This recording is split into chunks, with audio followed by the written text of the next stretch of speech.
N'hésitez pas à liker la vidéo si elle vous plaît et si vous êtes nouveau sur la chaîne, n'oubliez pas de vous abonner et d'activer la notification pour ne rater aucune de nos prochaines vidéos. On commence. L'État et bimi nandenge moko esengelite en violation ya loi à la République. Il de presse viva. Ndebo monaki mokonzi asalaki ordonnance alobi à l'immédiat par le haut commandement. Yo ministre des Finances de ce jour. Par impôt fiscal, non fiscal, non c'est télémi. Il de presse viva. Oya komeka kosala yango bekolo. Il de presse viva. Mukama Mufunge. Il de presse viva. Non c'est téléma qui le même jour. Nde omona ki na société égale ya bakabiliste bakanga ba conteneur plus de 500 na port ya Matadi. Il de presse viva. Un président sortant a sali port parallèle contre le port de l'État. Mais si comme Massoua était le port de l'État, il fout à 10 millions, bah coach 7 millions kuna, bah deux ba petit kuna, bah j'ai ba gri à Makasi, et puis na rate ko sia on entra. Il est pas viva. Tangu facha Simba Kiboro wana, ba kabiliste ba relati, ba kene ko sala réunion na GLM. Kabila ba kina boina ba kabiliste ye, ba kasi nyos. Alors le Bible tire attention, ça c'est une guerre lancée contre nous. Il de presse viva. Par le pouvoir viva. Par la réunion wana babima zéro. Il de presse viva. Fachi ndenge boye belie ba combattant. Et le ko fachi azangi vitesse arrière. Ce que ça tient enfant. Libo se kaka. Il de presse viva. Ce qui fachi a vu décision.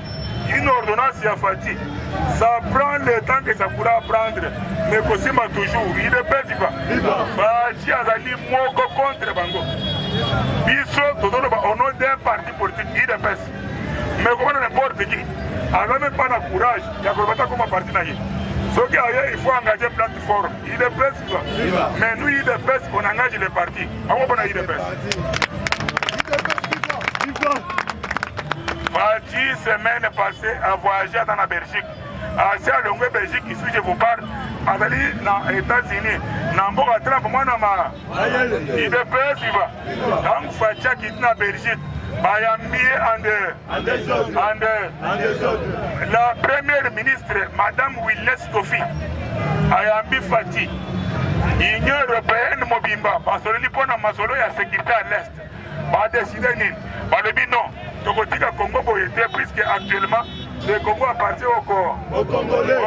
Il est pas viva. Au Outaki Congo na ndenge azala sur Robert azala qui agité. Mais pas qu'on a fait sa matière. Pas qu'on a yomoko. Bona nini amona kike a préféré qu'il y a contre l'attribution il y a ministre de l'Intérieur je le vais encore il est pas viva donc comment qu'il n'a conseil de magistrature n'a conseil d'État Bakabola qui bango en rapport avec les attributions accordées à chaque ministère et on a dit que le pouvoir et la nomination il y a pas administrateur directeur n'a pas assistant n'a pas chef de secteur pas bourgmestre ainsi de suite les années c'est encore il est pas viva voir le recensement fait identification et c'est dans les chefs des ministères de l'Intérieur c'est encore il est pas viva bando qui a RDC Basambouria qui pourquoi Bayebike comme quand on a des mots en Mboka les combattants IDPS ceux qui ont vu ma solo et recensement tous les Banyarwanda tous les Banyamulenge les bandes IDPS Yango Basambouria qui va profiter Basala Musalawana de sorte que Banyarwanda Banyamulenge na mutuna mulenge ba tout nyonso ba nationalité quand on a lobby NON il a refusé par le haut commandement avec son énergie à lobby dans Kosala Yangote ici là comment on a nomination il y a pas gouverneur il y a pas bourgmestre il y a pas bourgmestre il y a pas adjoint il y a pas chef de secteur il y a pas administrateur par Gilbert Kankonde rien que leader rien que 2023 2023 il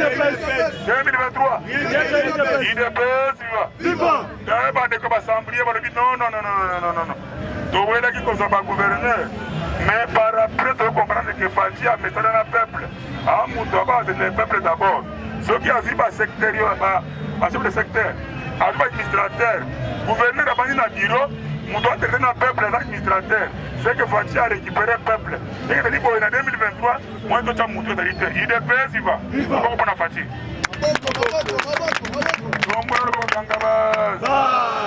Ganga to pesa matière. IDPS viva. Viva. Bande ko bakoyak. Fachi a commis la Belgique.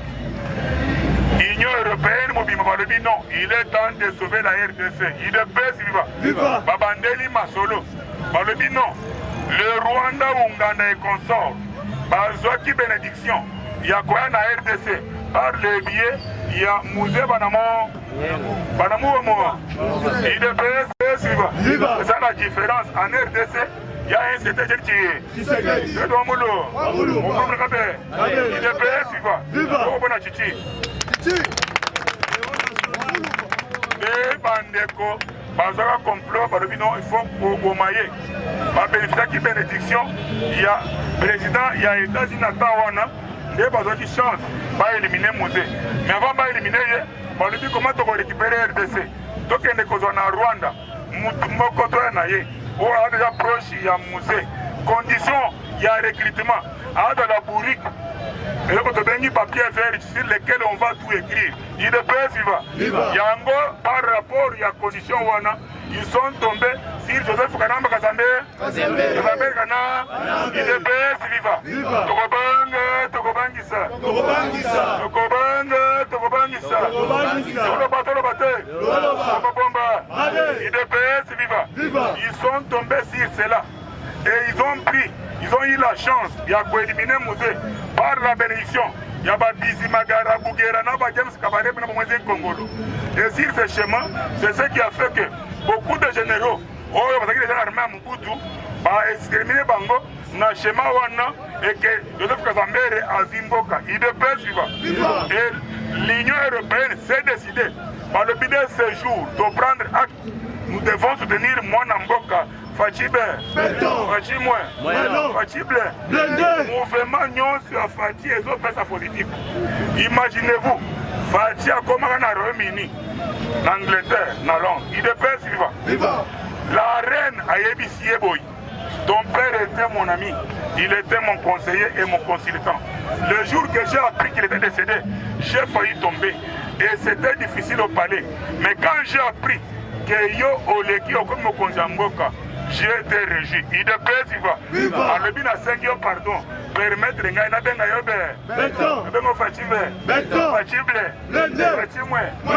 ton peuple, il est viva. Mouvement a Fati Nyonso. Banguna il faut babanga bebakamo. Il est viva. Yango bandoki na biso. Tango Fati a longwe. Na Belgique, à Zoloba. Fati dans les États-Unis. Il est viva. Les États-Unis, Fachi, puisque la Belgique va signer partenariat bilatéral. Mais les États-Unis, Fachi avait déjà signé. Banda Kendaka, Boibita Wana. A signé les partenariats privilégiés. Il est viva. Bayambaka y a tombé la tapis rouge. Babeta Matouza, son nyonso. Guitare, basse, synthé, combo basse. 21 bords, il est viva. L'homme de 21 canons, il est viva. Madame Fachi, même la tombe de John Kennedy. Madame Moutabana Soleil, il peut continuer à Yembo. Il est viva. Fachi, il est viva. Donc Fachi a commis Kuna. Bango de Biboy. Trop c'est trop. On met fin à la barbarie. Il est viva. Les États-Unis va déployer une armée appelée les SEAL. Si les alliés armés, on travaille dans la FBI, il est viva. Par le bibo qui est dans le Congo, aussi c'est ma solo nyos. Par doté Bango, na 12 000 chars Abraham, na 50 000 armes Kalachnikov, très sophistiquées. Il est viva. Na est ma solo, c'est la Sérénie. C'est Soko Mekibeko de Bekolo. Il est viva. Dans l'entretemps, l'Union européenne a bien entendu la cimenté. Puisque Ngaï n'a pas dit que RDC. Bango a déployé l'armée il y a longtemps. L'armée qui avait exterminé le colonel Kadhafi. Aussi, ici où je vous parle, par rapport aux États-Unis, l'ambassadeur accrédité, Mike Hammer, azo siéger na est de la République azeli soki basili bakomi asali remise de reprise accusé réception ya descente na bango IDPS viva IDPS viva Fachibe Fachimwe Fachible Bilakaya Fachibese Bema Kuruwe IDPS viva Maboko bona Fachi Las mokonzi mouvement nyonso zosala soko olingo disparaître kundisa Fachi nde omoni bandoki na biso ya FCC bakutani kabila lobi boy bokeba na bavoyage privé ya Fachi IDPS viva autrefois ntango asalaki voyage privé na Belgique tosutukaki pene olamba démissionné IDPS viva awa qu'est-ce que voyage privé toyebi te qu'est-ce que ce voyage privé nous réserve soyons vigilants IDPS viva Fachive Fachible Fachimwe maboko bona Fachi nos adversaires bazokoka lisusu te Fachi azali moko contre bango nyonso mais kaki na bango nyonso mabe ezali révélé déjoué et condamné IDPS viva tomona bokangabas monde bakamwe balobi mais qu'est-ce qui se passe na RDC il y a deux parlements moko parlement assis parlement sous parlement debout mais ba parlementaire debout bazo surveiller ba parlementaire assis IDPS viva ba contrat masolo ba tuni biso qu'est-ce qu'il y a ba comprendre boy un parlementaire assis ana parlement asala msala naye azo lara hata na poche ngoke etambola malamu etambola mabe etali yete IDPS viva mais un parlementaire debout ana occupation moko la RDC et la démocratie IDPS viva soki mboke etambola mabe parlementaire debout akola la pongite IDPS viva soki parlementaire assis alinga sala campagne akopela bato bambongo Zoasan kabla courant asali boy bo voter pour ngai IDPS viva mais parlementaire debout soki alinga battre campagne a défendre mboka na campagne na ye achaka nzoto na ye pemba kila na ye IDPS viva boko na parlementaire debout yango biso na base totali manifeste de décès totali que depuis to bandaki etumba bato bakufi ebele baza baparlementaire debout IDPS viva yango basinye biso mukanda bokomona kota na bino 25% ezali maboko mpona ye moko IDPS viva Fachive Fachimwe Fachible bandeko base perdre bande na contrôle bazo comprendre te comment Fachi évolue bakanisaki ke Fachi azokola Kabila or Fachi azali arme silencieuse IDPS viva awa tozoloba awa Fachi a compliqué bango abimisi bamisile na baarme non conventionnelle IDPS viva les amis n'ont pas compris comment est-ce que Fachi a récupéré la cour constitutionnelle IDPS viva moral IDPS viva bon Fachi les lobes assemblés d'un côté ils ont la Théodore Ngoy de l'autre côté ils ont la Fayulu Kaya IDPS viva Fayulu IDPS viva bakoki jamais kobonisa mwana mboka na ye moko ezali difficile compliqué ndeko zoza motema mabe longwa okokufa IDPS viva soko oyeko filtre bise tokobangisa balingaki baboma mboke balingaki bapanza IDPS tokolala tokokanisa etele balingaki baboma Fatie balingaki bapanza IDPS tokokanisa etele IDPS viva parti au pouvoir viva Fachi béton blindé moellon viva Tshisekedi welo national quel président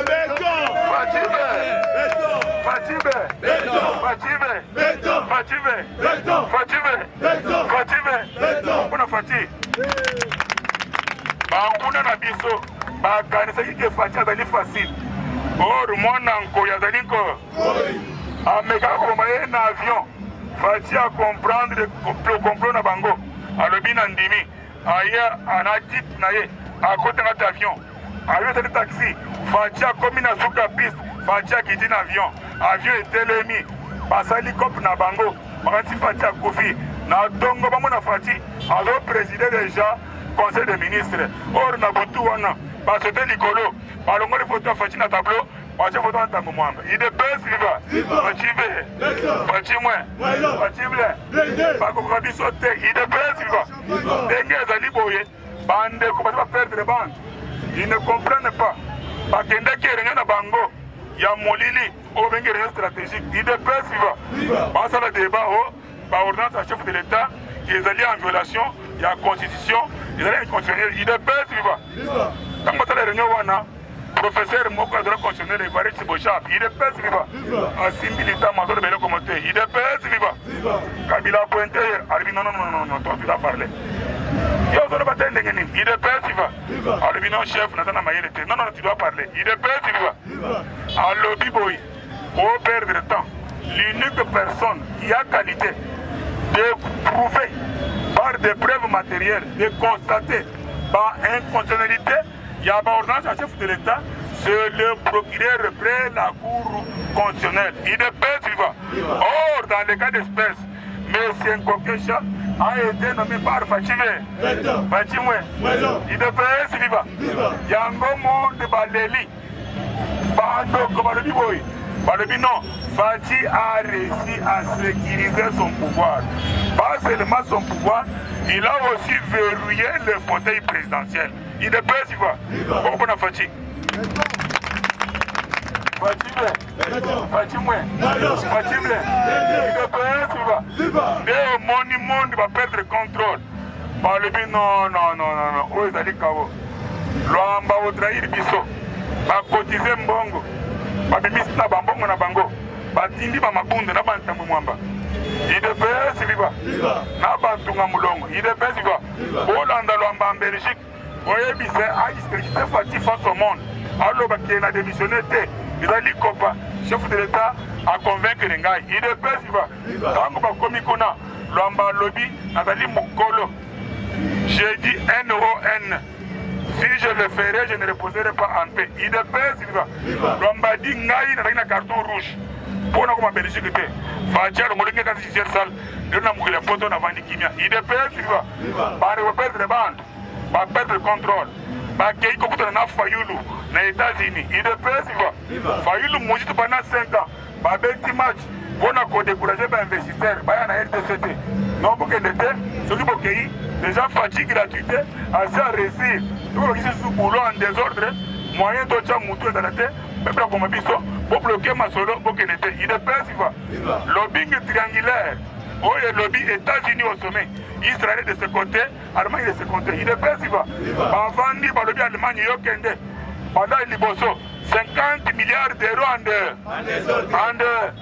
une compagnie boulot en deux IDPS viva bana mai ba monika nous avons perdu le contrôle Gopo doit perdre le temps pendant que tu négocies l'art na RDC IDPS viva bando bazoni oh toluka réforme bakana professeur Bobo Kabamba asala réforme oh tari consensus na Liège tokiti na Congo IDPS viva bazongi awa Jean-Marc Kapunda makabunda mwana mboka lobina ko ibyo ko wana te ekwa katali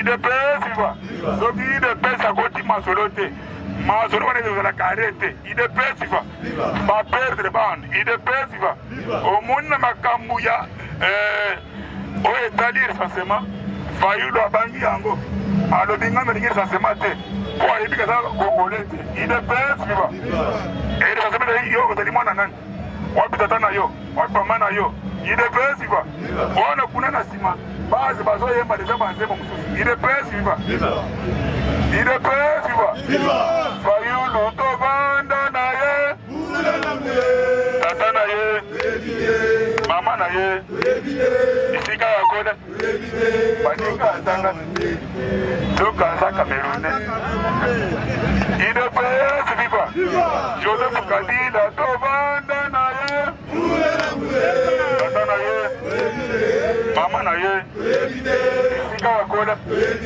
baninga totanga tokanza Rwanda Yaya Fati ye tokisa ye na Rwanda wana na recensement Todo yemba soki c'est na Rwanda. Il est viva. Ne va comprendre que ce qui te perdre les bandes. Ça va compliqué. Il est viva. N'engue zali boye mwana mboka. Parlementaire debout. Tu n'es pas n'importe qui. Zala fier. Na il est mobimba. Mundo le parlementaire debout azalité. Il est viva. Action nyonso. Loi Mina Kusakata. Rosar Malonda. Suffrage indirect d'Amérique Sange. Et consort. $2000 par député. Mouto Longola yango parlementaire de parlementaire de yango baningo communiquer parlementaire pour Longola yango baye ko sala une guerre de l'arrière-garde, une guerre déjà vaincue. Il de paix viva parlementaire debout sobre longola na makamba mabe tokolenda il de paix viva tokolala kuna il de paix viva maloba suka mokozi na biso ayebisi bino prenez-vous-en il de paix viva maboko na yomoko ndenge ezali boye mwana mai politike ekomi ele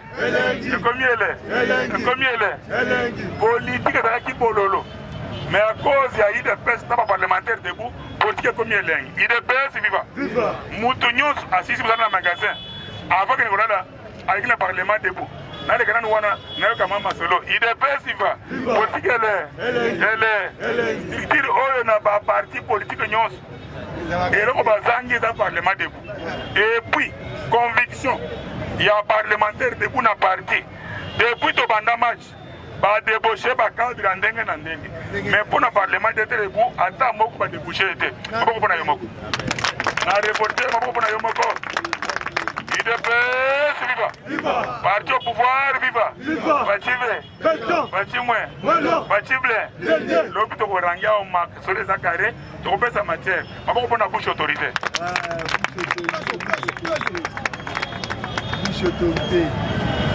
la bouche autorisée tokolala na parlement tokotaa liso likola liso likola na parlement IDPS viva tobetela président bouche autorisée maboko malamu. Mes chers amis, masolo échangé boyebaki lobi Donald Trump na M. John Biden basali confrontation ya ba débat IDPS viva na kati ya ba débat entre Donald Trump na John Biden. M.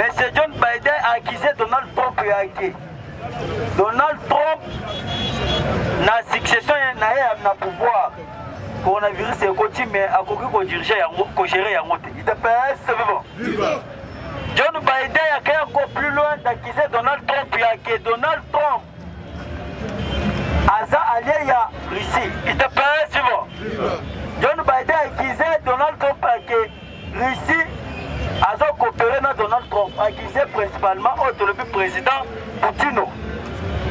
Wana selon ba débat et bani koleka na ba télévision. Quand à celle de Donald Trump, parce que tant Donald Trump super parole a appliqué à le biboy. Toyebi que M. John Biden, mon analyse est criminel monnaie. Accusé John Biden, mon analyse, je n'ai à pas cité dans ma camozo en Afrique. Et ça bambate, et ça message monnaie. Toyebi John Biden, tant que Kenel lobbying et pas Maboun, na autolobby, Moussit, na Fayoul. Mais Kenel lobbying et pas John Biden. Nena yango Donald Trump accusé indirectement et koyebi se fait du monde yake. Mwana na yo aza criminel monnaie.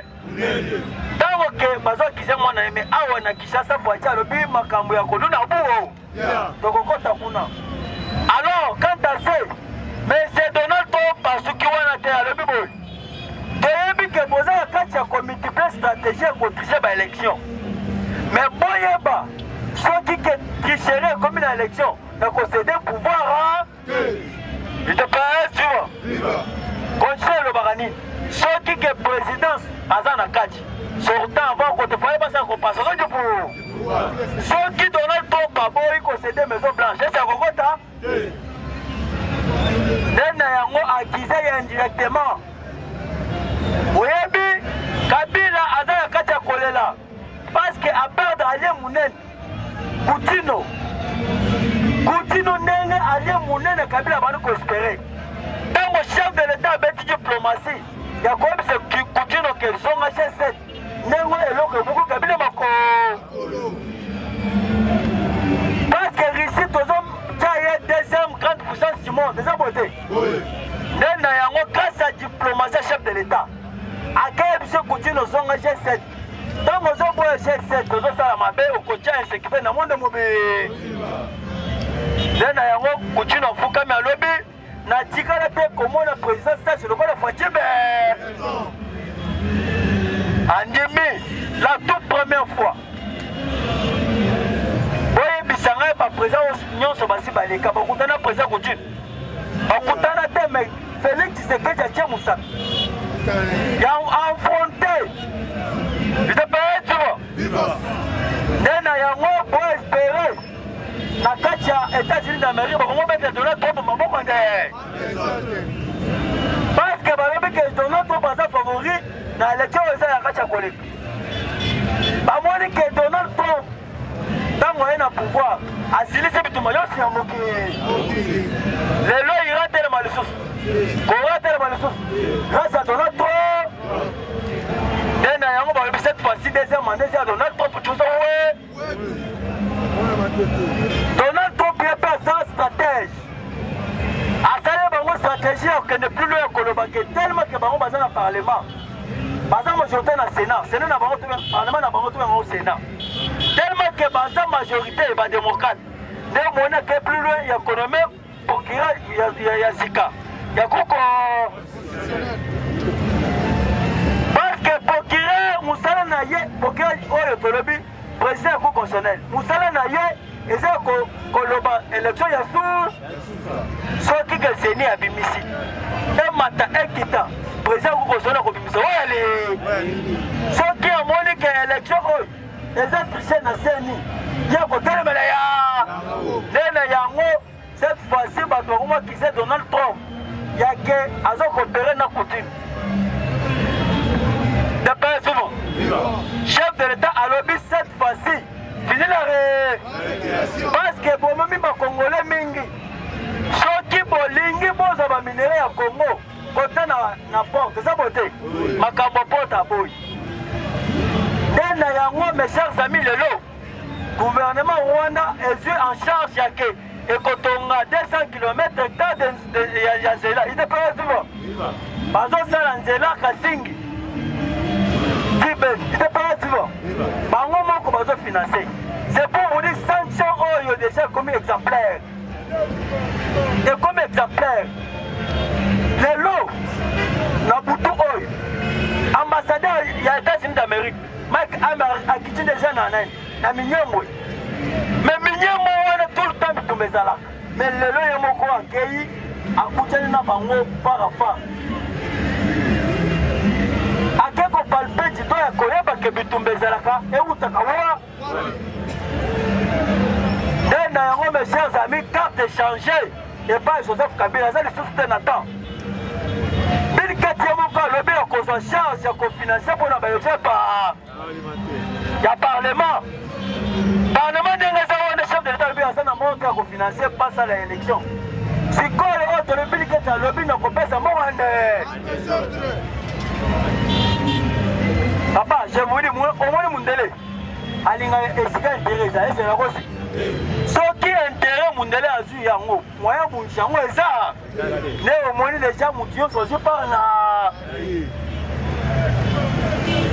na yango chef de l'état aza déjà soutenu sur le plan international et sur le plan national.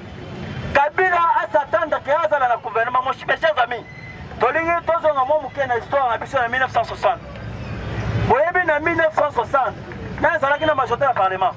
C'était Lumumba, n'est-ce pas? Hein? Tandis que Kassabou est président de la République. Donc, Lumumba a commencé à s'imposer dans ma décision. Tant qu'à l'époque, le président, c'est lui qui n'aurait qui révoqué. Lumumba remonte à ma décision du président. Il y a un conflit au côté entre Yéna et Kassabou. Dans le conflit, il y a un conflit avec Baksami Kassabou a États-Unis. Donc Kassabou a États-Unis d'Amérique. Siégé sur 54 États à l'époque.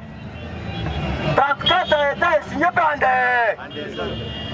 19 États est contesté. Quoi 34 tellement que c'est la majorité. Et Ndimi, ne moment où Kassabou a sorti ma casse, ne mon station sur le Kao. Il t'a pas suivant.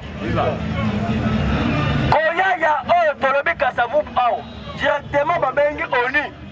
Oni a dit Tolobi Lumumba na résidence. Il t'a pas suivant. Dans on est à Tolobi Kassabou na résidence surveillée.